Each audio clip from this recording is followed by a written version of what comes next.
What's going on there, YouTube, and welcome back to another comic book video. This is the channel where we sit down and cover different comic book stories from different comic book companies. This time, we are going to jump back over to DC Comics and continue our coverage over the 2022 Poison Ivy series.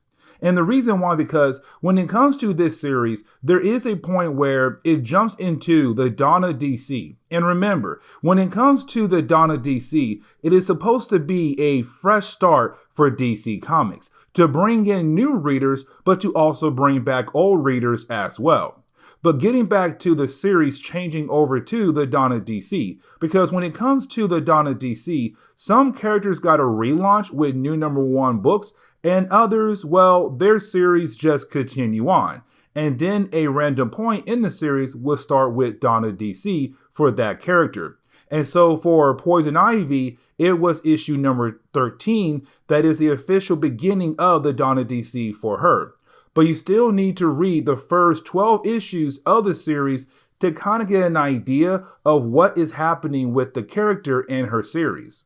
Now, to give you a quick recap of what is happening so far in this series, Poison Ivy at one point was split into two people, good and evil. But right before this series had started, she was combined back into one. But her powers were limited and she wanted to get her powers back. So she took some Lamia spores to kind of keep what powers she had, and then she went to confront Jason Woodrue, known as the Cedar, but also was the person who turned her into the character we love today. Once she had killed him and ate him as well, she did regain some powers back, but not all. But she didn't realize that her mission of saving the earth and the plants can happen but without killing people left and right. And so that is what she is trying to do here, trying to save the earth and the plants without killing people left and right. But we are going to skip over the 9th issue of this series because when it comes to that book, it is really just that Harley drives over to Ivy. Ivy stayed in Seattle and she stayed with Janet. Remember, Janet is a character who came back in the picture in the last story, but she was someone who used to work at a kind of factory in Gotham. Ivy got rid of that factory, saved Janet's life before she died with the factory. They met again in our last video because Janet's new boss, Patrice, was also evil and Ivy had to take care of that evil person. After that, Ivy found some doctors to help Janet with her cancer, and then Ivy moved in with her. But Harley comes and tries to convince Ivy to come back to Gotham, but Ivy says no. But after Harley left, she then decides to go back to Gotham, and so now she is trying to go back to Gotham. And so getting into Poison Ivy number 10, we actually do pick up with Ivy right now, packing up her van and getting ready to go over to Gotham because she wants to be with Harley Quinn. Now, here's the thing. Janet is going to go with her as well because she's also from Gotham. But here's the catch. Janet wants to go to California first for 2 days. Now, the reason why Janet wants to go to California first for just 2 days because she apparently follows this famous person named Gwendolyn, who's right now having some kind of retreat for women for 2 days. And so that is why she wants to go to Cali. Now, of course, we already know Ivy says no. She wants to go back to Gotham to be with Harley, but also kind of continue her mission to save the earth, to save the plants across the earth. But here is the catch. You didn't have Janet say, hey, listen, I think you should come with me. And the reason why, because Gwendolyn is kind of like you. She wants to save the earth. She wants to save the plants, but she also wants to save the humans on the earth as well. But she does your thing a tad bit differently. And what she means by that is when it comes to Gwendolyn, she does believe that when it comes to plants, they're very important, but they are a natural resource for us humans to use as a way to stay alive. And so what Gwendolyn says, if we're able to actually burn through our resources, but at a slower rate, then those resources will be able to refurbish themselves, and then we'll have a unlimited resource to use over and over again. Now for Ivy, she hates that idea right off the bat because she's kind of like, you're still burning through resources. Even if you do burn down the resources at a slower rate, you're still going to have a problem down the road, which means that plants are still being hurt, which means that honestly, she's not really saving plants at all. And so now Ivy wants to go with Janet to California to meet this Gwendolyn person and most likely bring down her whole operation, this whole retreat for women. Now, you do have Ivy and Janet arrive at the retreat. Now, when they do arrive at this retreat, of course, right off the bat, Ivy hates it so much with a flaming passion. Like everything she sees there right now just makes her madder by the second, and she wants to leave. But she remembers that one, she's doing this for Janet, but two, she wants to see how evil this Gwendolyn person actually is. Now, with that being said, though, when they do arrive at the retreat, they do see or hear Gwendolyn's speech. Now, when it comes to her speech, it ticks off Ivy even more. And the reason why, because when it comes to Gwendolyn, what she says is that when it comes to the human race, we are all connected as one.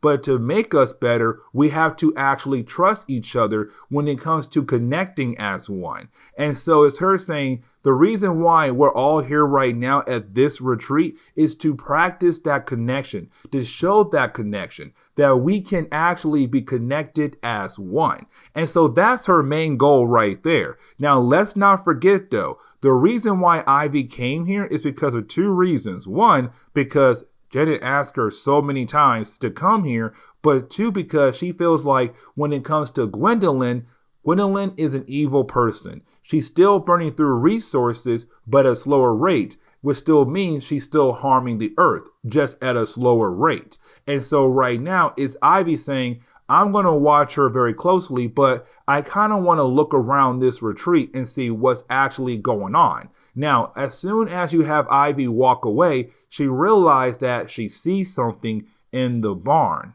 And so what she thought she saw in the barn was one of those creatures that was being controlled by Jason Woodrue in the earlier parts of the series. Because remember, when it came to Jason Woodrue, he's the one who had created Ivy, but he also made himself have a connection to the green, the plant life on Earth. Now, with that being said, when she was trying to go over to Seattle to find Jason Woodrue, he would send different creatures as a way to attack her, to kind of slow her down. Now, she did defeat Jason Woodrue back in the first story arc, but because he does have a connection to the green, that still means that he could have a way to actually come back to life just through the green. And so right now she believes that Jason Woodrue is still out there somewhere, and right now he's still sending off these plant-like creatures to follow her or to possibly attack her. Except when she does get into the barn, she does not find any creatures at all,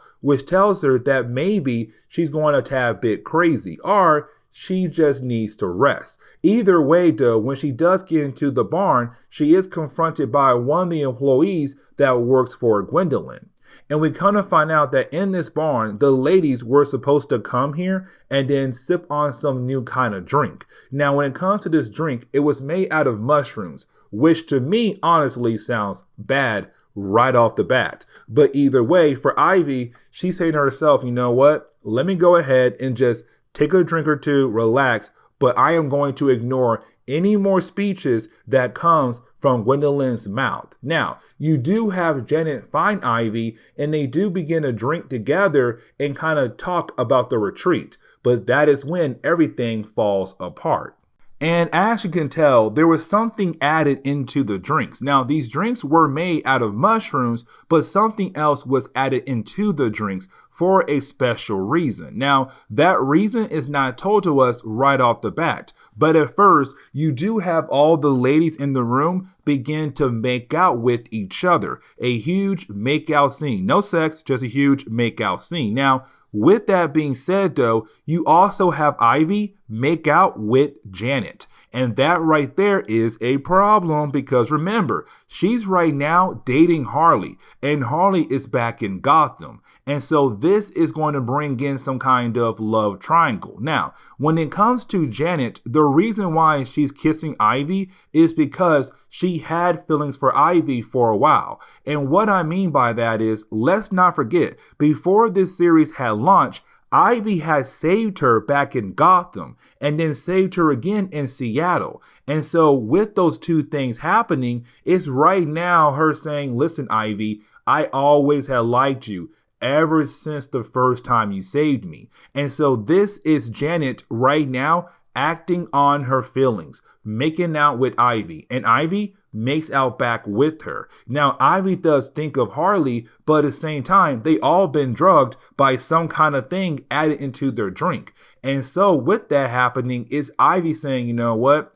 I am caught in my emotions. And honestly, I kind of like what I have right now, even though I'm worried about my relationship with Harley. And so that is the moment you do have Gwendolyn walk into the room. Now, when she does walk into the room, this is her right now telling everybody in the room what she actually did. And what she did was she did add a little bit more into everybody's drinks to show that when it comes to humans, they work better when they are connected, when they are one, when they actually trust one another. And so that is why she put something in the drinks. And so even though the ladies began to make out with each other, it was a way for her to show everybody that they work better if they are connected, if they are one.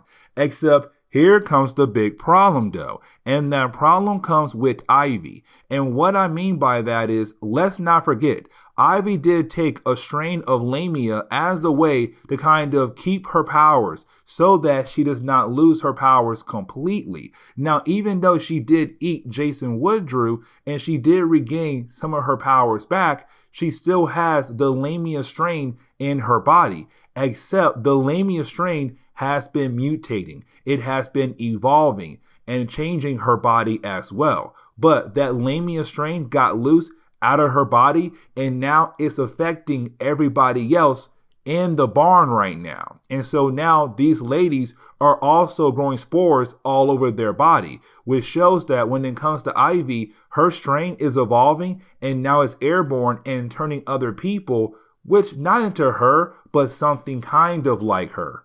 And so getting into issue number 11, when it comes to the spores, at first, honestly, they're not doing anything harmful to the women. Like right now, the only thing that's happening to them is that it made the women go on some kind of high. Like right now, they're in love with what they're feeling. They do feel connected with one another, but at the same time, they're on some kind of mind trip. They're kind of high a tad bit. Now, with that being said, they're also hallucinating as well. But every single woman is loving what they're feeling right now, including Janet as well. And for Ivy, she's kind of like, you know what?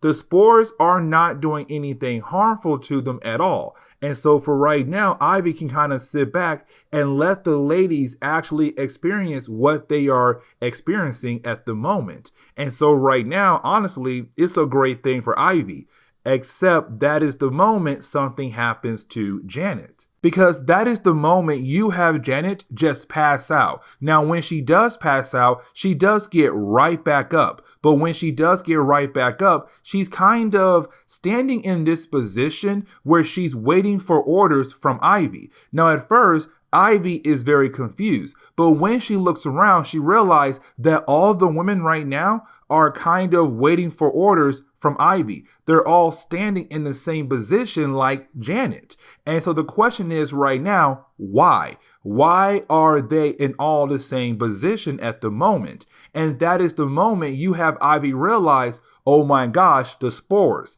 I'm still connected to the Lamia spores. Because let's not forget what we were told in the last chapter. Because when it came to the Lamia spores inside of Ivy's body, they got out of her body and began to affect the people around her. But because she's still connected to the spores, which means right now, she's also connected to the women at this retreat, she can now control the women.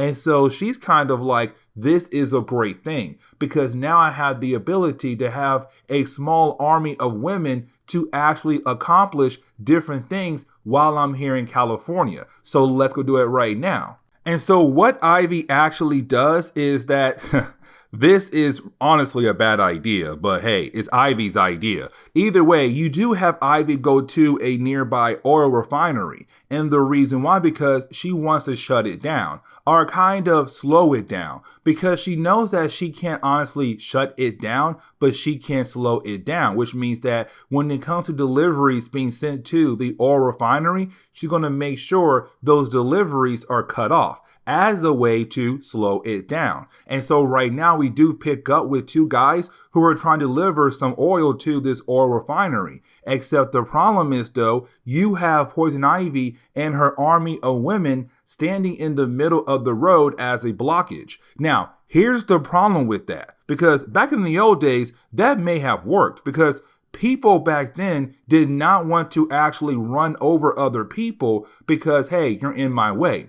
But the people of today, they don't give a you know what. They're going to literally drive over you if you try to stand in their way with their vehicle because they're trying to get to point A to point B. And so right now, these two guys are like, no, you have two options. Get out of the way or I'm going to run over you. Now, of course, for Ivy, she still believes it's kind of like the old days. No, there's no way that you are going to run over me. I'm going to stand right here and make you guys realize that you are doing harmful things to the planet. But these guys, they look at her and they're like, no, not going to happen. They get in their vehicle and begin the process of actually trying to run over Ivy and the women. Except when they actually do it, Ivy and the women, they all disappeared.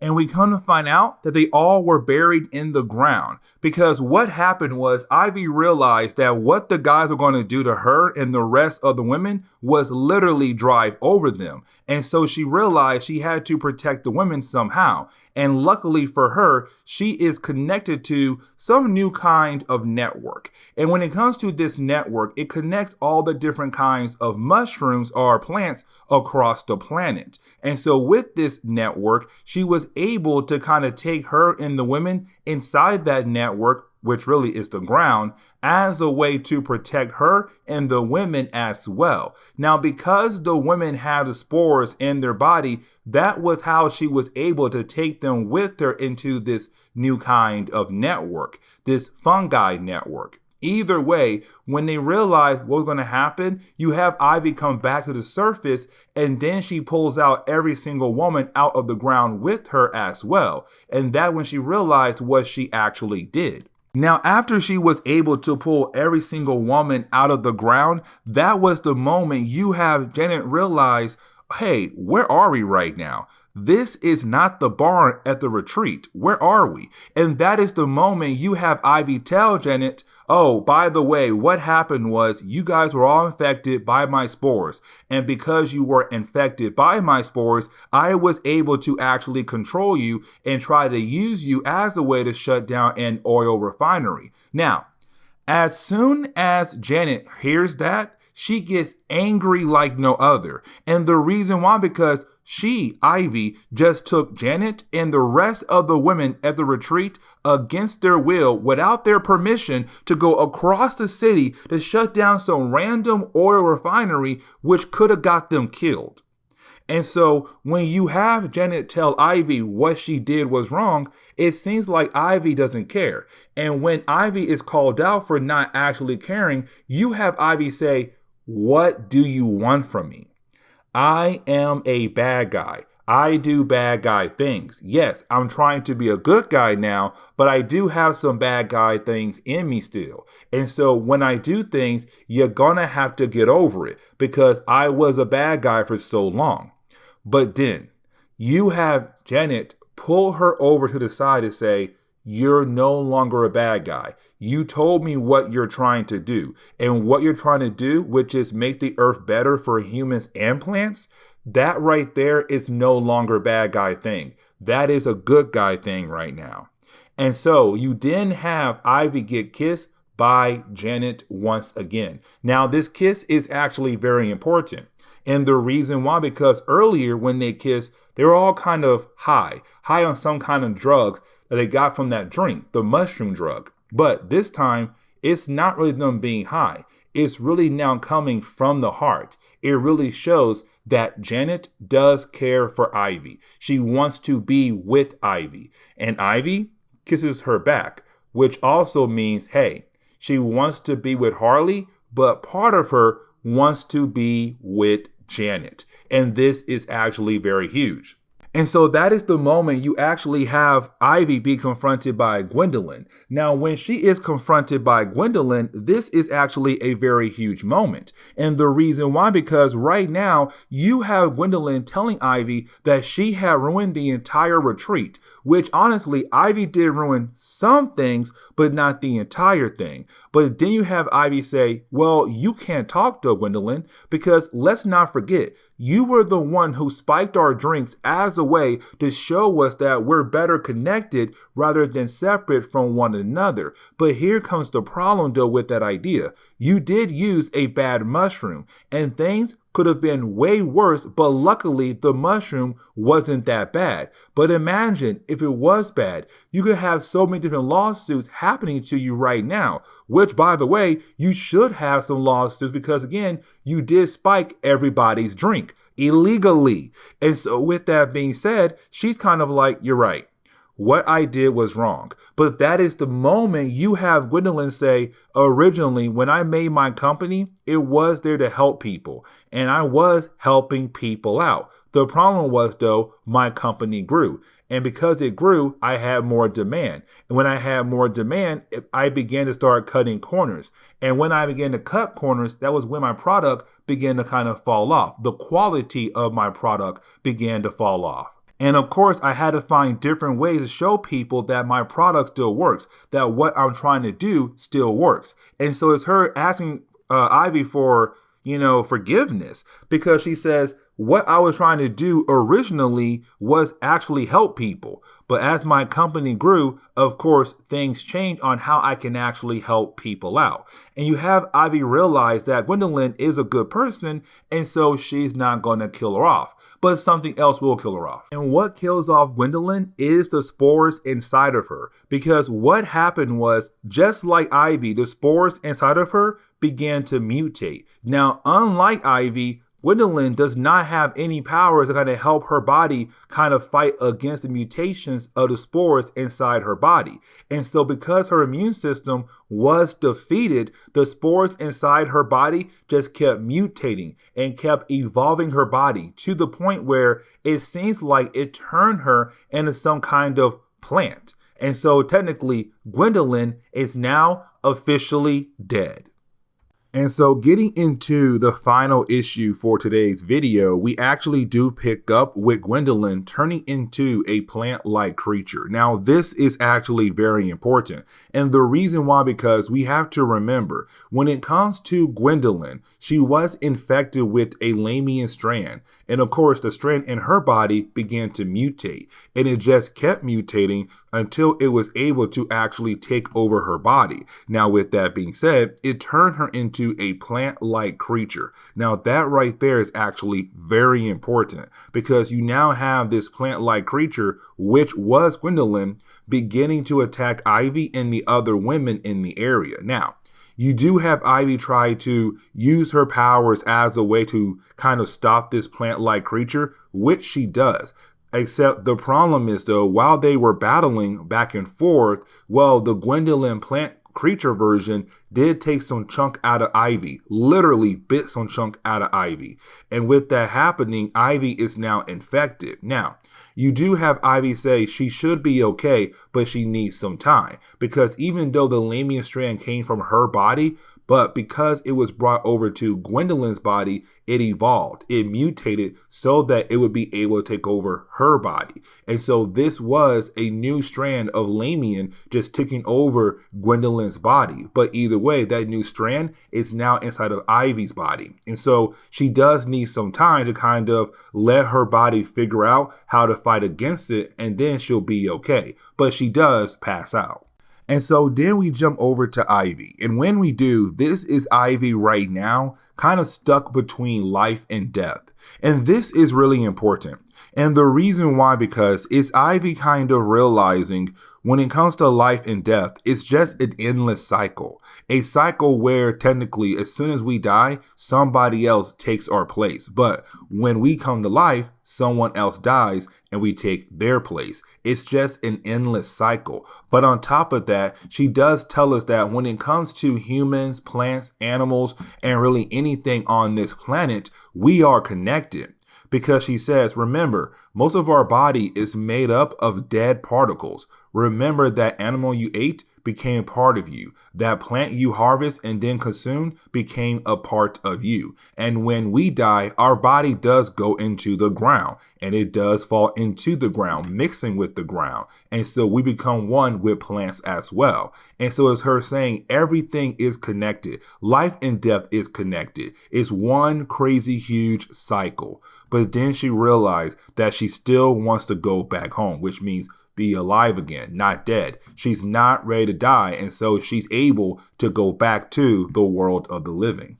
Now, when she does wake up, she realizes what she has to do. She has to make an antidote for the rest of the women that were affected by this Lamia strand. Because when it comes to her body, she's okay. Even though she was affected by Gwendolyn and of course got a new strand of Lamia, her body was able to overcome it. But when it comes to the other women, we have to remember they were originally affected by Ivy, but those strands in their body is going to mutate as well until it's able to actually take over their body, killing its host, and then make this host become plant-like creatures. And so she has no choice but to use a lab to hopefully make an antidote as a way to find a way to help these women get better. And so that is what she does for the next section. She sits down and she begins to work on an antidote, and she makes sure that she stays up as long as she can. And when she does need a nap, occasionally she would think about Jason Woodrue, but she would not let Jason bother her that much. Because she knows what she has to do. She has to keep pushing. She has to keep pushing to actually help out the other women. And so right now it's her saying, even though I think of him, even though he haunts my dreams and says horrible things to me, I know what I have to do. I know I must keep pushing on. I must help out these women. And so once she's able to create an antidote, she does give it to most of the women. One of them does not take it, and the only reason why, because she feels like the chemicals that Ivy is using is not safe, and technically it wasn't approved by the FDA. I have no idea who approves chemicals, but either way, because it wasn't approved by the government, she's like, no, I'm not going to take it. It's my body, and I'm going to watch my body. And so to Ivy, she knows what's going to happen to that one particular woman, because sooner or later the Lamia spores in her body is going to mutate, is going to take over her body. She will turn into a plant-like creature. Unfortunately, Ivy says I cannot force her to take it if she does not want to take it at all.